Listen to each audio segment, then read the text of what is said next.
Hello everyone, welcome back to Ninja Prep. This is Kapil Goyal, your educator and mentor for PG Physics. तो gate 2024 physics के लिए जो PYQ series चल रही है उसमें क्लासिकल मैकेनिक्स का आज है आखिरी लेक्चर और इस लेक्चर के अंदर हम डिस्कस करेंगे स्पेशल थ्योरी ऑफ रिलेटिविटी के PYQs। गेट 2001 से लेके और 21 तक जितने भी PYQs हैं स्पेशल थ्योरी ऑफ रिलेटिविटी के वो हम डिस्कस करेंगे। इसके पहले मैं 5 लेक्चर्स इसके कर चुका हूं जिसमें मैंने Hamiltonian, Lagrangian, rigid body dynamics, canonical transformation and poison bracket, है ना, ये सारे लेक्चर्स मैंने डिस्कस कर लिए। इवन स्मॉल ऑसिलेशन भी मैं डिस्कस कर चुका हूं। तो अगर आप लोग प्रिपरेशन कर रहे हैं गेट 2024 की और आपकी बिल्कुल भी प्रिपरेशन नहीं है या बहुत अच्छी प्रिपरेशन है तो ये जो लेक्चर्स हैं आपके लिए बहुत बेनिफिशियल होने वाले हैं, क्योंकि इनसे आपको एग्जाम का आइडिया लगने वाला है कि किस तरह के क्वेश्चंस पूछे जाते हैं। तो जो भी लोग इस वीडियो को देख रहे हैं तो प्लीज़ वीडियो को लाइक ज़रूर कर दीजिएगा, चैनल को सब्सक्राइब ज़रूर कर दीजिएगा, है ना। और बाकी के जो लेक्चर्स हैं वो प्लेलिस्ट में पड़े हुए हैं, उन्हें जाके वहाँ देख सकते हैं। इस लेक्चर के बाद से मैं जो नया सब्जेक्ट स्टार्ट करूँगा वो मैं करूँगा ईएमटी के क्वेश्चंस आने स्टार्ट होंगे। जैसा कि मैंने कहा था कि क्लासिकल, ईएमटी और मैथमेटिकल और ज़्यादा से ज़्यादा क्वांटम, ये 4 सब्जेक्ट ही मैं करा पाऊँगा, क्योंकि 3 तारीख को तो एग्ज़ाम ही है। तो 5-5, 6-6 लेक्चर इन तीनों चारों सब्जेक्ट्स के आपके पास पहुंच जाएंगे और इन्हें आप देखकर अपनी जो प्रिपरेशन है उसको बूस्ट कर सकते हैं। तो चलिए स्टार्ट करते हैं लेक्चर को। तो सबसे पहला जो क्वेश्चन है उस क्वेश्चन में हमें ये बोला गया है kinetic energy of relativistic particle of rest of mass M. Mass जो रेस्ट मास है उसकी वैल्यू यहाँ पर कितनी है, एम है। देखो ये जो है ना, जितने भी क्वेश्चंस होंगे स्पेशल थ्योरी ऑफ रिलेटिविटी के, ये लगभग सारे क्वेश्चन फॉर्मूला बेस्ड। ज़्यादातर जो क्वेश्चंस होंगे वो टाइम डायलेशन के, एनर्जी के कॉन्सेप्ट के, और टाइम डायलेशन, एनर्जी कॉन्सेप्ट और लेंथ कॉन्ट्रैक्शन के होंगे, है ना।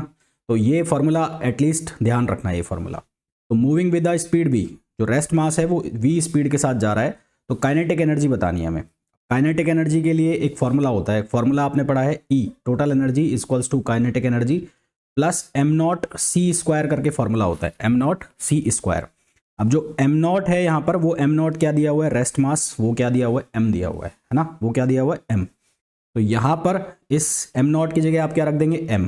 तो आपको निकालना है काइनेटिक एनर्जी, तो ये क्या बन जाएगा, ये बन जाएगा E माइनस mc²। क्या बन जाएगा, E माइनस mc²। अब यहाँ पर जो ये जो फॉर्मूला होता है ये होता है mc²। ये जो मास है मूविंग पार्टिकल का है और ये जो है c², तो इसको मैं m1 लिख देता हूँ। अब हमने ये पढ़ा है कि m जो है, m और m0 में क्या रिलेशन होता है, m equals to m0 1 minus v² upon c² according to Einstein relativity theory. तो यहाँ पर ये जो m1 है, इस m1 को मैं रिप्लेस कर दूंगा, क्योंकि m0 यहाँ पर क्या है, m है। तो ये फॉर्मूला क्या बन जाएगा, ये बन जाएगा mc² over 1 minus v² over c², और ये क्या रह जाएगा, mc²। तो ये किसकी वैल्यू आ गई, ये वैल्यू आ गई काइनेटिक एनर्जी की। तो ये बहुत ही सिंपल सा क्वेश्चन था, इसमें सिर्फ फॉर्मूला आपको ध्यान होना चाहिए और फॉर्मूला को किस तरह से रीअरेंज करके लिखना है वो आपको पता होना चाहिए। तो इसका जो सीधा सीधा आंसर दिख रहा है मेरे को, वो क्या आंसर दिख रहा है, सी। तो इसका जो आंसर हो जाएगा वो क्या हो जाएगा, सी हो जाएगा। नेक्स्ट क्वेश्चन पे आइए। यहाँ पर जो ये क्वेश्चन है, इस क्वेश्चन में हमें बोला गया है the momentum of an electron mass m which has the same kinetic energy, which has the same kinetic energy, है ना। यहाँ बोला है which has the same kinetic energy as its rest mass energy. जो इसकी रेस्ट मास की energy है और काइनेटिक एनर्जी है वो दोनों सेम है, यानी कि काइनेटिक एनर्जी के E equals to rest mass energy क्या होती है, m0c²। तो यहाँ पर m0 जो है उसको लिखा है m, तो mc², क्या लिख दिया, mc²। अभी हमने यहाँ पर पढ़ा जो काइनेटिक एनर्जी का फॉर्मूला है वो क्या है, E माइनस mc²। तो इस फॉर्मूला को लिख दिया मैंने E minus mc² equals to mc²। तो यहाँ से E की वैल्यू कितनी हो गई, 2mc²। E की जो वैल्यू है वो कितनी हो गई है, 2mc²। फिर एक फॉर्मूला हम ये जानते हैं, हम रिलेशन जानते हैं, वी नो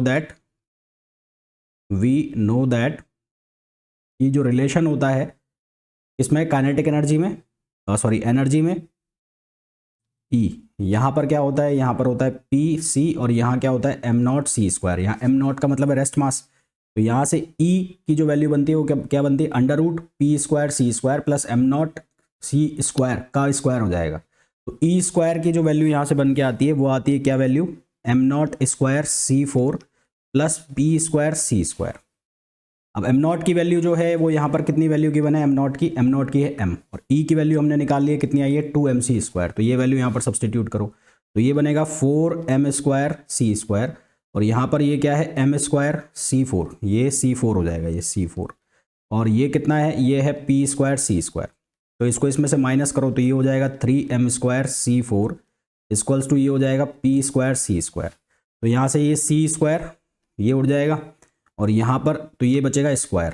तो यहाँ पर p² की वैल्यू यहाँ पर लिख देता हूँ, p² की वैल्यू किसके बराबर आएगी, ये वैल्यू आएगी 3m²c²।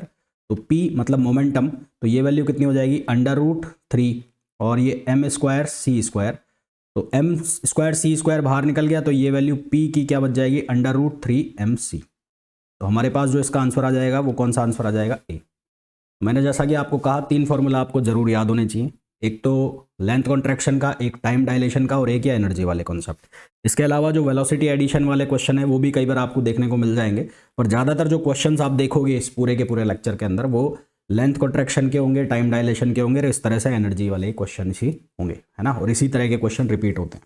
जो भी इस वीडियो को देख रहे हैं, जिन्होंने अभी तक भी वीडियो को लाइक नहीं किया है, प्लीज़ वीडियो को लाइक कर दीजिए। चैनल को सब्सक्राइब नहीं किया है, चैनल को सब्सक्राइब कर दीजिए, और वीडियो को शेयर ज़रूर कर दीजिए।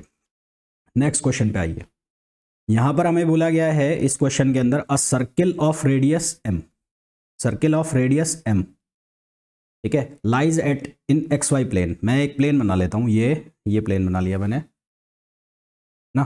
तो ये हो गया x और ये हो गया y। तो ये XY प्लेन में सर्किल है, और इसकी जो रेडियस है वो 5 है इनिशियली, यानी कि x इक्वल्स टू 5 और y इक्वल्स टू भी 5 है, दोनों 5 है सेंटर के लिए, है ना, for centre. For an observer moving with uniform velocity v, एक ऑब्जर्वर है जो यूनिफॉर्म वेलोसिटी v के साथ किधर जा रहा है, y डायरेक्शन में जा रहा है। The circle appears to be ellipse, तो ये जो ऑब्जर्वर है इस ऑब्जर्वर को ये सर्किल क्या दिखाई देता है, इलिप्स दिखाई देता है, इलिप्स दिखाई दे रहा है। तो इलिप्स दिखाई दे रहा है, तो इसको x डायरेक्शन में तो ये डिस्टेंस दिखाई दे रही है 5, इसका मेजर एक्सेस हो गया, और इसका माइनर एक्सेस हो गया y डायरेक्शन में, सॉरी y डायरेक्शन में इसको दिखाई दे रही है 3, और x डायरेक्शन में इसको दिखाई दे रही है 5, है ना, x डायरेक्शन में इसको दिखाई दे रही है 5। तो यहाँ पर क्या हो रहा है, लेंथ का कॉन्ट्रैक्शन हो रहा है, किस डायरेक्शन में, y डायरेक्शन में। तो हमें पूछा है speed of observer in terms of velocity of light, तो स्पीड ऑफ ऑब्जर्वर बताना है। तो यहाँ पर क्या हो गया, लेंथ कॉन्ट्रैक्शन हो गया, लेंथ कॉन्ट्रैक्शन कौन सी डायरेक्शन में, y डायरेक्शन में, लेंथ कॉन्ट्रैक्शन यानी कि उसको कम दिखाई दे रही है इन y डायरेक्शन। तो लेंथ कॉन्ट्रैक्शन का मतलब क्या है, लेंथ कॉन्ट्रैक्शन का मतलब है कि जो फाइनल लेंथ है वो इनिशियल लेंथ से कम दिखाई देना, फाइनल लेंथ है जो इनिशियल लेंथ से क्या दिखाई देना, कम दिखाई देना। तो यहाँ पर जो ये फॉर्मूला बनेगा। अब जो गामा है, गामा को हम क्या कहते हैं, गामा को कहते हैं लॉरेंस ट्रांसफॉर्मेशन फैक्टर। तो ये क्या है, ट्रांसफॉर्मेशन फैक्टर, ट्रांसफॉर्मेशन फैक्टर। इस ट्रांसफॉर्मेशन फैक्टर की जो वैल्यू है, इस ट्रांसफॉर्मेशन फैक्टर की जो वैल्यू है वो वैल्यू होती है 1/1/v² - c², और ये हमेशा 1 से ज़्यादा होती है ना, ये हमेशा 1 से ज़्यादा होती है। ये वैल्यू 1 से ज़्यादा होगी तभी एल की वैल्यू क्या आएगी, कम आएगी। तो ये होती है 1/में, तो 1/√1 - v²/c²। तो यहाँ से ये वैल्यू रखो L/L0, ये 1 है ना, गामा नीचे है तो ये ऊपर आ जाएगा, क्या आ जाएगा L0। L0 का मतलब है original length, initial length, v²/c²। ये L0 का मतलब होता है इनिशियल लेंथ, और ये जो है ये कहलाती है ऑब्जर्व लेंथ, जो कि ऑब्जर्वर देख रहा है, और इसको प्रॉपर लेंथ भी कहते हैं, प्रॉपर लेंथ। ये वाली जो लेंथ है इसको प्रॉपर लेंथ भी कहते हैं। अब देखो यहाँ वैल्यू रखो, L0 जो है यहाँ पर इनिशियल वैल्यू क्या थी, इनिशियल वैल्यू थी 5, इनिशियल वैल्यू क्या थी 5, और y डायरेक्शन में इनिशियल वैल्यू क्या थी 5, और अब उसको क्या दिखाई दे रही है 3, यानी कि यहाँ पर ऑब्जर्व लेंथ जो है वो 3 है और इनिशियल क्या थी 5। तो ये क्या बन गया 1 - v² हमें निकालना है c के टर्म्स में, c²। तो ये बनेगा 3/5, तो 3/5 का स्क्वायर होगा तो ये कितना होगा 9/25 इक्वल्स टू 1 - v²/c²। तो यहाँ से v²/c² ये बन जाएगा 1 - 9/25 यानी कि 16/25। तो यहाँ से v/c की जब वैल्यू निकालोगे तो ये आएगा 4/5, दैट मीन्स कि v इक्वल्स टू आ जाएगा 4/5c, 4/5c, यानी कि ऑप्शन जो सी है वो इसका करेक्ट आंसर हो जाएगा, ऑप्शन सी इसका करेक्ट आंसर होगा। नेक्स्ट क्वेश्चन पे आओ। नेक्स्ट क्वेश्चन में हमें बोला है कि the mass of a moving particle is 2m0/3, 2m0/3, m0 is rest mass, the linear momentum of the particle. इस पार्टिकल का हमें क्या बताना है, लीनियर मोमेंटम बताना है। तो यहाँ पर लीनियर मोमेंटम निकालने के लिए क्या करोगे, P इक्वल्स टू क्या बनेगा, mv। तो सबसे पहले m जो है m वो किसके बराबर होगा, m0/1 - v² / c², तो mass of moving particle 2m0/3 दिया हुआ है, तो ये हो गया 2m0/√3, m0 से m0 खत्म। तो यहाँ पर अब इसको हम जब सॉल्व करेंगे तो इसको सॉल्व करो तो ये बनेगा √3 और ये बनेगा /2 1 - v² / c², दोनों साइड कर दो स्क्वायर, स्क्वायर करोगे तो ये बन जाएगा 3/4 और ये बनेगा 1 - v² / c², v² / c² equals to 1 - 3/4, तो ये बनेगा 1/4। तो यहाँ से v/c इक्वल्स टू 1/2, तो we will get v equals to c/2, v equals to c/2 हमारे पास वैल्यू आ गई है। अब यहाँ पर वैल्यू रख दो फॉर्मूला में, तो p इक्वल्स टू m की जो वैल्यू है वो कितनी है, 2m0/3, 2m0/√3, और ये जो वैल्यू है ये कितनी आ गई, c/2। तो आंसर कितना आ गया, 2 से 2 कैंसिल हो गया, तो ये आ गया m0c/√3।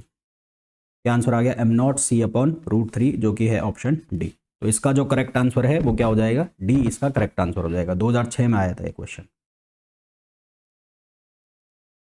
तो ये वाला जो क्वेश्चन है, ये क्वेश्चन कौन सा है, 7th है ना।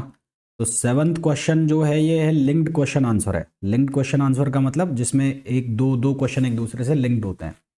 2008 के हैं ये क्वेश्चन ना, 2008 के। इस क्वेश्चन में हमें बोला है the rate of clock in a spaceship Surya Shakti is observe from the earth to be 3/5 of the rate of clock on earth. तो ऑब्जर्वेशन कहाँ से ली जा रही है, ऑब्जर्वेशन ली जा रही है अर्थ से। तो टाइम डायलेशन का कॉन्सेप्ट यहाँ पर लगेगा, किसका कॉन्सेप्ट लगेगा, टाइम डायलेशन का। तो टाइम डायलेशन का कॉन्सेप्ट जो लगेगा तो उसके according delta T equals to क्या होगा, डेल्टा T0/√1 - v² / c²। जो डेल्टा टी होता है ये कौन सा टाइम होता है, ऑब्जर्व टाइम, ऑब्जर्व टाइम। और डेल्टा T0 जो है वो कौन सा है, जो प्रॉपर टाइम है, जो इनिशियल टाइम जिसको आप बोल सकते हो। तो यहाँ पर ऑब्जर्वेशन कहाँ से ली जा रही है, ऑब्जर्वेशन जो ली जा रही है वो कहाँ से ली जा रही है, अर्थ से, है ना। ऑब्जर्वेशन जो ली जा रही है अर्थ से। तो हमें इस क्वेश्चन में गिवन है कि सूर्य शक्ति का जो टाइम है हम वो है नॉर्मल टाइम इनिशियली। तो यहाँ पर डेल्टा T0 जो टाइम है वो हो गया टाइम ऑफ सूर्य शक्ति, सूर्य शक्ति टाइम। और डेल्टा टी जो है वो टाइम ऑन अर्थ, ये हो गया टाइम ऑन अर्थ, ठीक। तो डेल्टा T0 जो है, डेल्टा T0 उसकी वैल्यू कितनी हो गई, 3/5 डेल्टा टी, यहाँ पर गिवन है 3/5 observe from the earth, 3/5 of rate of the clock on earth. तो डेल्टा T0 जो है वो कितना है, 3/5 ऑन डेल्टा टी। तो यहाँ पर जब मैं वैल्यू डालूंगा तो डेल्टा टी इक्वल्स टू कितना हो जाएगा, 3/5 डेल्टा टी, और ये कितना हो जाएगा 1 - v² / c²। तो डेल्टा टी से डेल्टा टी कैंसिल, तो यहाँ बन गया 1 - v² / c², और ये बन गया 3/5। तो ये बनेगा 1 - v² / c², और ये हो गया 9/25। तो इसको सॉल्व करेंगे तो हमारे पास आंसर आएगा v इक्वल्स टू 4/5 इंटू सी, यानी कि जो इसका आंसर आ जाएगा वो आंसर आ जाएगा ए, आंसर आ जाएगा ए, ठीक है। नेक्स्ट क्वेश्चन पे आओ। जो नेक्स्ट क्वेश्चन है इसका जो कनेक्टेड क्वेश्चन है, लिंक्ड क्वेश्चन है, उसमें बोला है the rate of clock in a spaceship आकाशगंगा, आकाशगंगा कोई स्पेसशिप है, इज ऑब्जर्व फ्रॉम, ये ठीक वैसा ही क्वेश्चन है। तो यहाँ पर भी हम क्या निकाल लेते हैं, टाइम निकाल लेते हैं पहले। तो पहला वैसा ही लिख दिया मैंने, डेल्टा टी और डेल्टा T0, और ये हो गया 1 - v² / c²। तो डेल्टा T0 स्पेसशिप के अंदर का मान लेते हैं, तो ये दिया हुआ है 5/13 और डेल्टा टी, और ये हो गया 1 - v² / c²। तो इसको जब हम सिंप्लीफाई करेंगे तो हमारे पास यहाँ से ये डेल्टा टी दोनों साइड से कैंसिल हो जाएगा, तो ये बनेगा √1 minus V square upon C square, और ये बन गया 5/13। 5/13 इसको सॉल्व करेंगे तो यहाँ से हमारे पास v की जो वैल्यू आएगी ये आएगी 12c/13, और ये जो v की वैल्यू आई है ये किसके लिए आई है? आकाश गंगा। ये है आकाश गंगा के लिए, आकाश गंगा।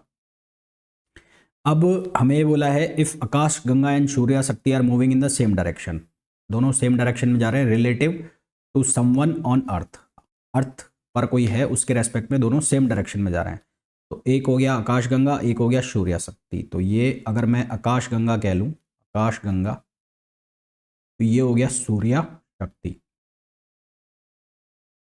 और ये दोनों चल रहे हैं रिलेटिव टू अर्थ, ये एस फ्रेम हो गया। Then the speed of Akash Ganga relative to Surya Shakti, relative to Surya शक्ति, तो इसको अटैच कर देता हूं मैं एस प्राइम फ्रेम के साथ। तो लेट सूर्या शक्ति, सूर्या शक्ति इन एस प्राइम फ्रेम, सूर्या शक्ति जो है एस प्राइम फ्रेम में है। अब ये जो वेलोसिटी हो जाएगी ये हो जाएगी vx, और ये वेलोसिटी हो जाएगी इसकी u, और दोनों सेम डायरेक्शन में जा रहे हैं। तो यहाँ पर आप लॉरेंस ट्रांसफॉर्मेशन का फॉर्मूला लगा दोगे, vx माइनस u या v upon 1 minus u vx upon C square. तो फॉर्मूला लगाएंगे तो vx की वैल्यू जो है आकाश गंगा की कितनी है? 12c/13।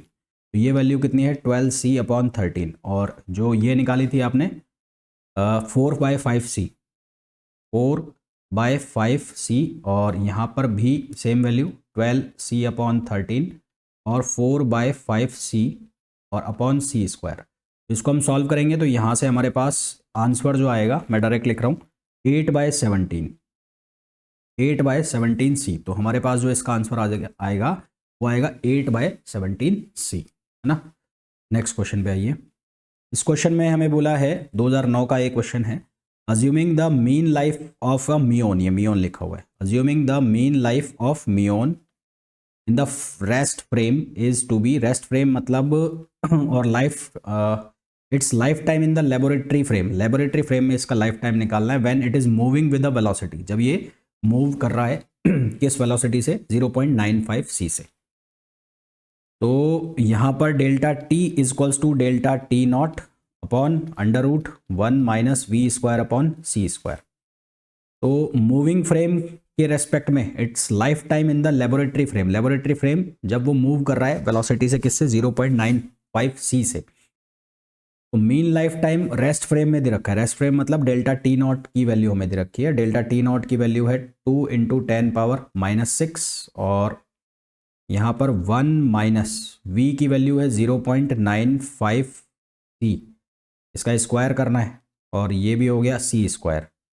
तो सी स्क्वायर से सी स्क्वायर तो कैंसिल आउट हो जाएगा, तो delta T is equals to 2 × 10⁻⁶, और ये जो वैल्यू आएगी ये आएगी 1 माइनस 0.95 का square.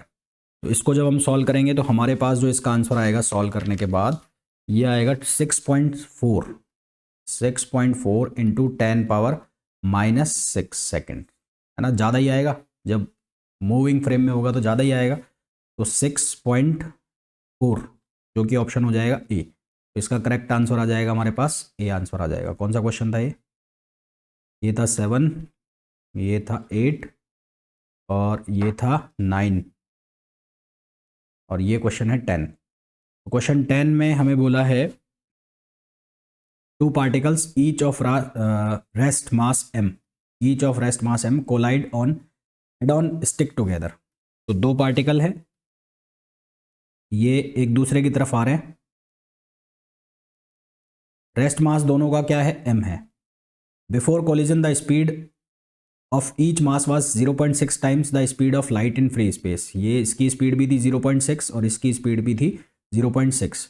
Mass of the final entity, तो यहाँ पर हम लगाएंगे कंजर्वेशन ऑफ एनर्जी। तो कंजर्वेशन ऑफ एनर्जी लगाओगे तो E इक्वल्स टू क्या हो जाएगा? E1 + E2। तो फाइनल जो एनर्जी है उसको मैं लिख लेता हूँ m0c², m0c², और ये जो एनर्जी है कितनी हो जाएगी? mc², और ये भी कितना हो जाएगा? mc²।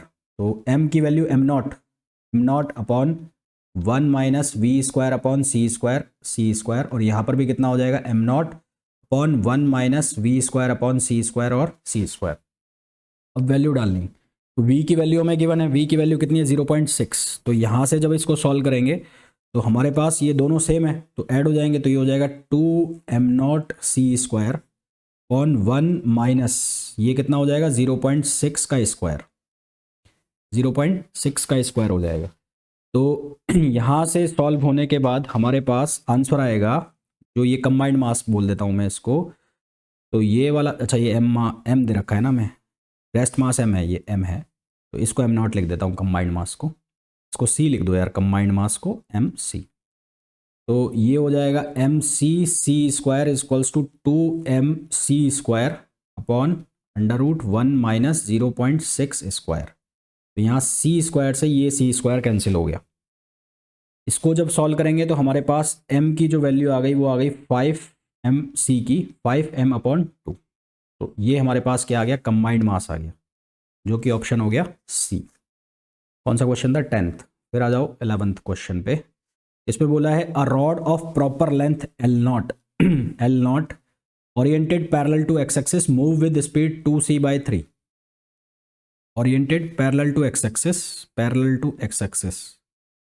ठीक है, एल नॉट इसकी लेंथ है और ये किस स्पीड से जा रही है 2c/3 in the S frame where c is the speed of light, the observer is also moving along the x-axis with speed c/2। Observer जो है वो भी किससे जा रहा है, एक्स एक्सिस के अलॉन्ग ही जा रहा है और उसकी स्पीड क्या है c/2 है with respect to S frame, ठीक है, with respect to S frame, यानी कि ऑब्जर्वर होगा एस प्राइम फ्रेम में।